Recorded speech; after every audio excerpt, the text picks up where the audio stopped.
warahmatullahi wabarakatuh. Bagaimana kabar kalian hari ini? Apakah sudah baca Quran atau belum? Perkenalkan, nama saya Kak Faizah Nurunin. Nah, di video pembelajaran kali ini Kak Faizah akan mengajak kalian semua untuk membahas salah satu hukum dalam ilmu tajwid, yaitu hukum nun sukun dan tanwin. Nah, tujuannya apa? Tujuan pembelajaran video kali ini adalah untuk mengajak kita semua agar lebih mengenal lebih jauh dan memahami apa itu hukum nun sukun dan tanwin, apa saja pembagian hukumnya, huruf-hurufnya, dan yang terpenting adalah cara membacanya agar kita dapat mengaplikasikannya pada saat kita membaca Al-Quran dengan baik dan benar. Nah, dalam pembelajaran kali ini Kak Faizah akan menggunakan satu metode, yaitu metode Jasuk Timar. Apa itu Jasuk Timar? Yuk langsung saja kita bahas di video selanjutnya. Nun sukun dan tanwin apabila bertemu dengan seluruh huruf hijaiyah maka akan terbagi menjadi beberapa hukum. Nah, bagaimana pembagiannya? Menurut apa pembagiannya? Pembagiannya adalah menurut tempat keluarnya huruf tersebut. Nah, jikalau kita bingung bagaimana cara membacanya, pengklasifikasiannya, kita bisa mempermudahnya dengan istilah Jasuk Timar.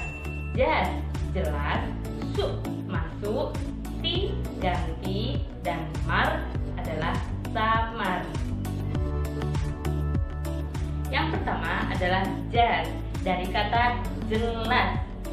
Jelas adalah arti bahasa dari idhar. Menurut ulama tajwid, idhar artinya ikhraju kullu harfin min makhrajihi min ghairi gunnah.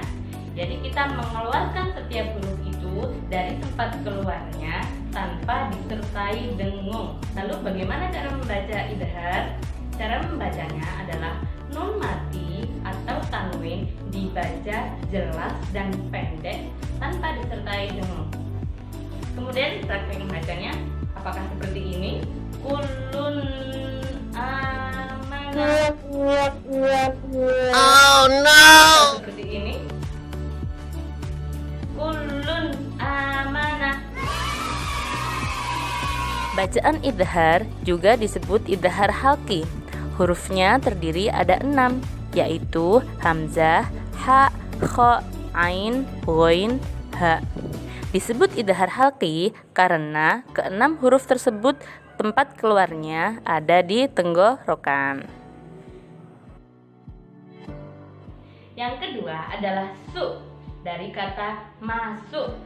Masuk sendiri berasal dari idgham. Idgham dalam bahasa Arab artinya idkhal syai' fi syai'. Jadi kita memasukkan satu huruf ke dalam huruf yang lain.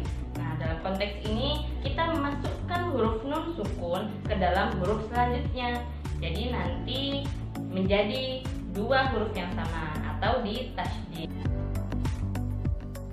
Bacaan idgham dibagi menjadi dua, yaitu idgham bigunnah, dan hurufnya terdiri dari ya, nun, mim, dan wawu. Dan yang kedua adalah idgham bila gunnah, dan hurufnya terdiri dari lam dan ro. Perbedaan kedua bacaan tersebut terletak pada hurufnya dan lama penekanannya. Idgham bigunnah masuk dengan dengung dan lebih lama penekanannya. Seperti contoh mayyaqulu.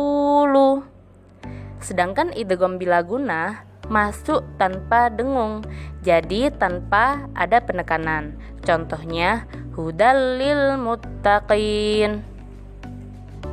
Syarat dari idgham bigunnah yaitu harus terjadi dalam dua kalimat. Apabila terjadi dalam satu kalimat, maka huruf tersebut harus dibaca dengan jelas dan bacaannya disebut idhar wajib atau idhar kilmi karena terjadi dalam satu kalimat. Dalam Al-Quran hanya ada 4 kata, yaitu sinwanun, qinwanun, bunyanun, dan ad-dunya. ketiga adalah ti dari kata ganti. Ganti adalah asal dari kata ikhlas, yaitu tahwilu syai' an wajhihi. Dalam konteks ini kita mengganti huruf nun sukun menjadi huruf mim sukun. Seperti contohnya min ba'dihim diganti menjadi mim ba'dihim.